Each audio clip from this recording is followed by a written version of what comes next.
Okay, so first things first, let's remove this case back.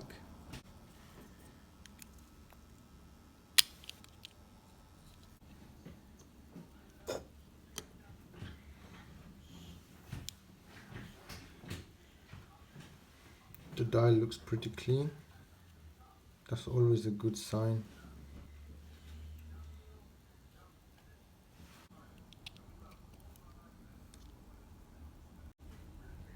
There are no service marks inside of this case, so it probably has never been serviced. So that's a 482 kiff movement, and it is a 17 joule manual wind movement.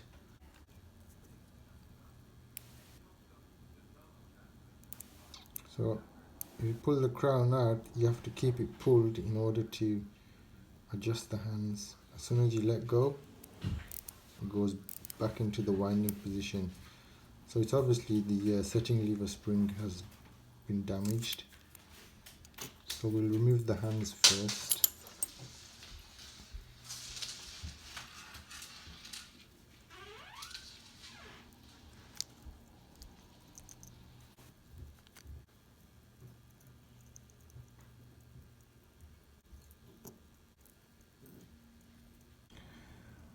To remove the dial, there's a couple of dial fit screws.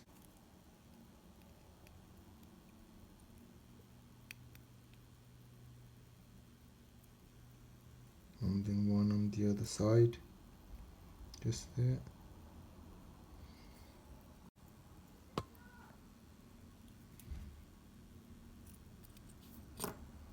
We put the dial to one side.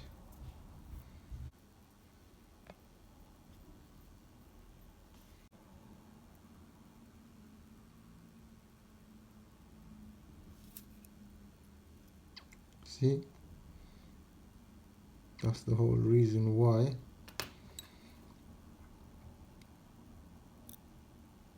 it wouldn't go into hand setting position correctly. Let's remove the hour wheel first.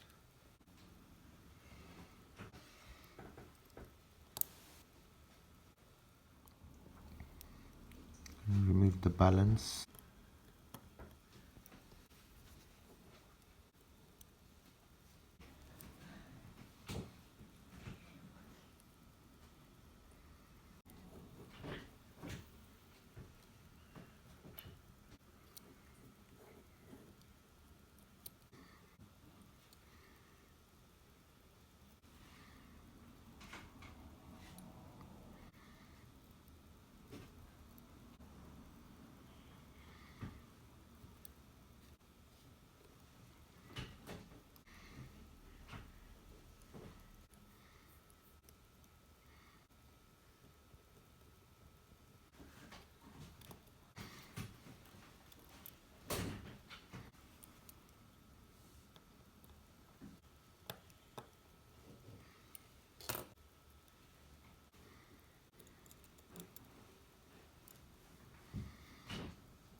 Click spring for these movements is on the dial side, so we'll just remove that.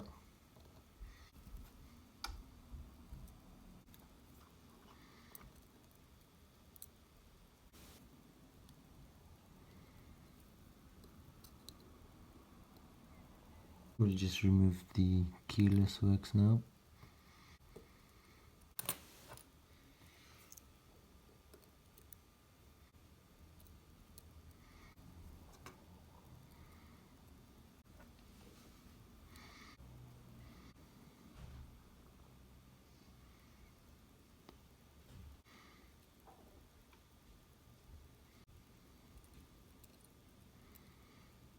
There's another spring here.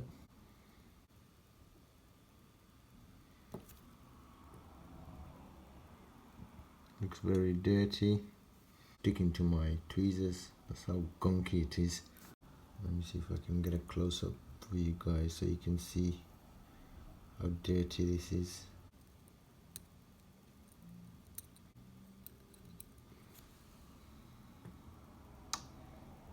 Nice.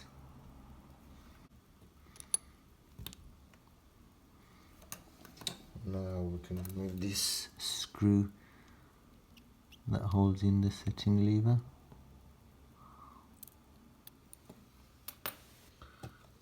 The setting lever should just drop out.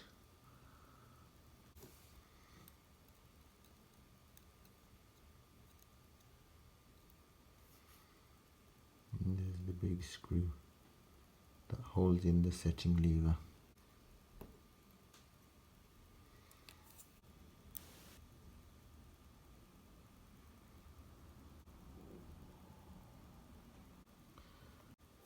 So I'm just going to stick the balance back in.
You can see where it's sheared off.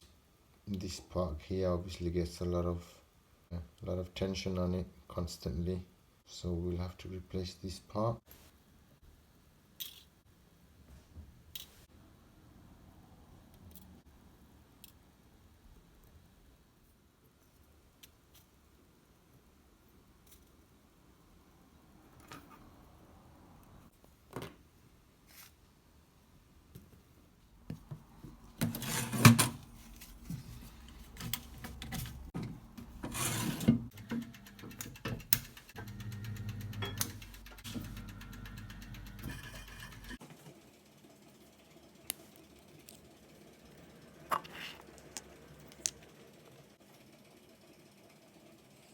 So while the movement is in the wash, I'm just gonna prepare this case.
nice and clean.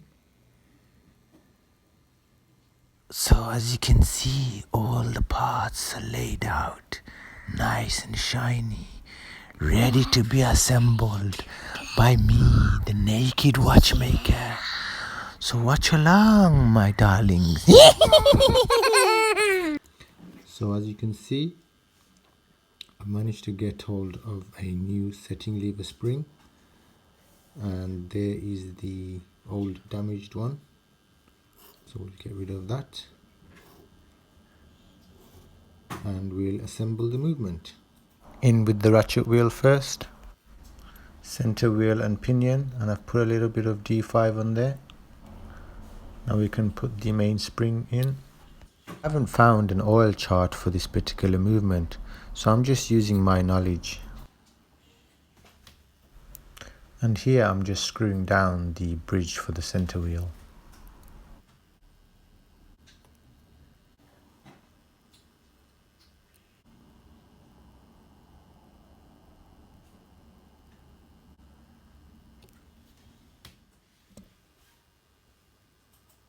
Now the third wheel can go in, and the sweep second wheel. And I'll put a little bit of D5 on the shaft. And now for the escape wheel. And now I'm going to put a little bit of grease on the setting lever screw.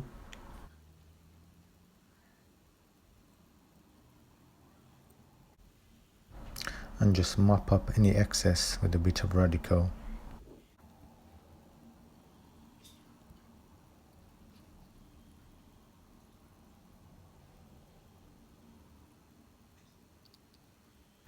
So now the train bridge can go in.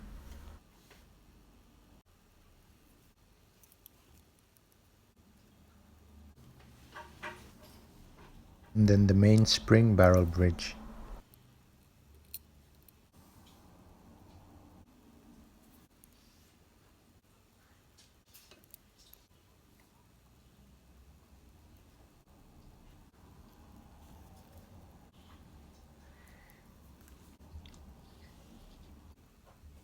Make sure everything is nice and free, and then we can start oiling.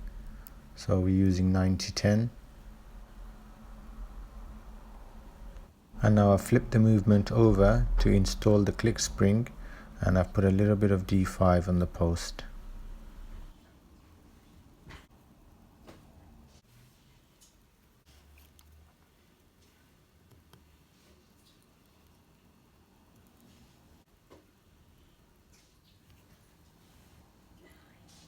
You can put a tiny amount of grease just on the end of the spring.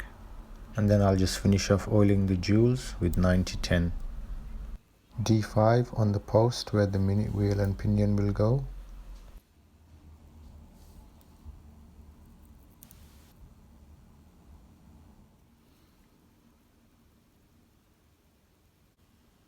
And so I like to put a little bit of grease on the shoulders where the winding pinion will sit.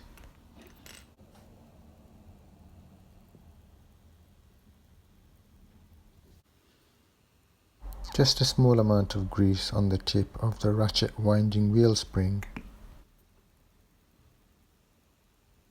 D5 on the post for the rocking bar.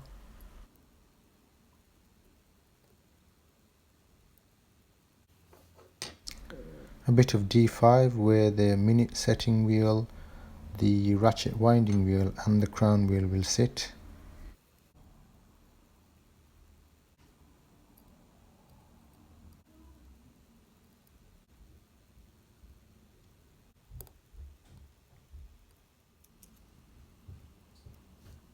And some grease on the setting lever.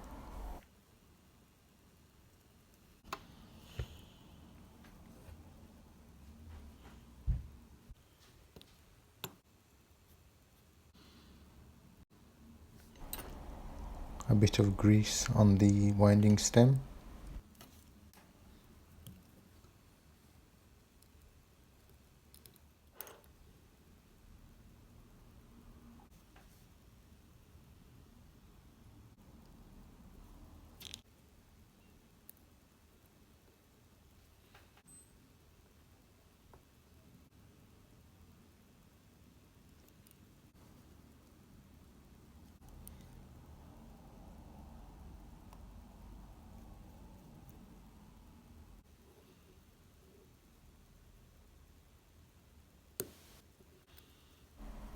So I've just engaged the setting lever spring and I'm just putting a small amount of grease on the tip.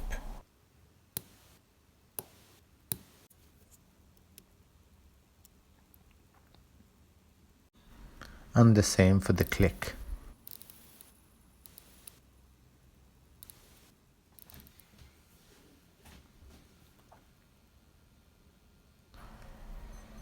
And now we'll install the balance, first by starting off with the pallet fork.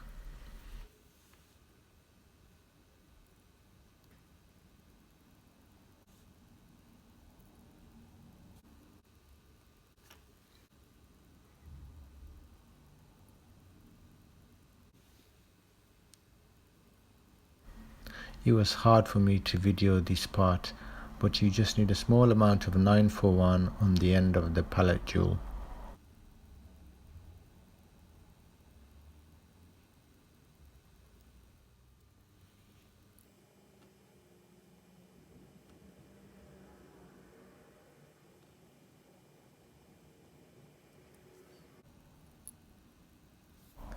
And so now I'm going to remove the kiff spring so I can oil the capstone jewels.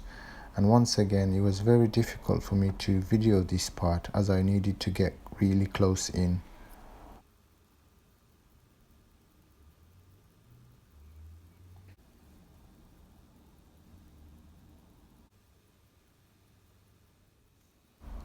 And so once cleaned, I've used a little bit of 9010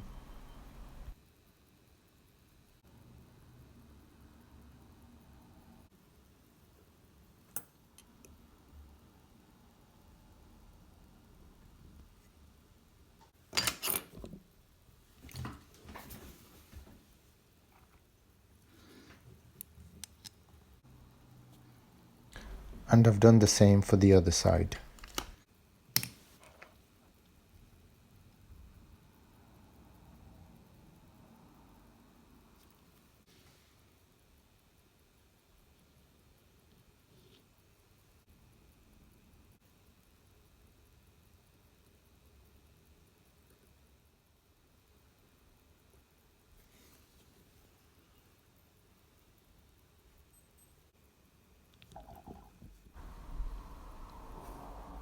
And these are the special tools you need for the kiff springs.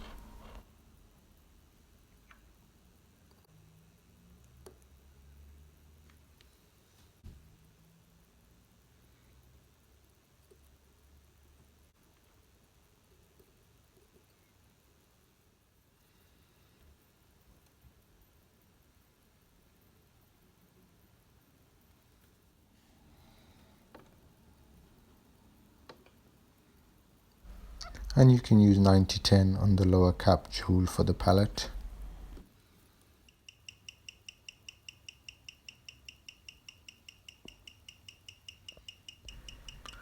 And there you have it. Not bad for a 55-year-old movement from the 1960s.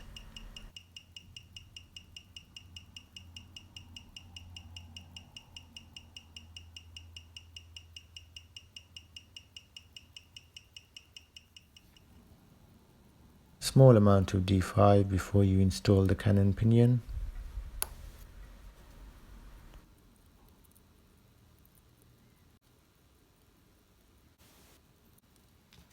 These are the dial feet screws that fell out in the wash, so I'm just putting them back in just halfway.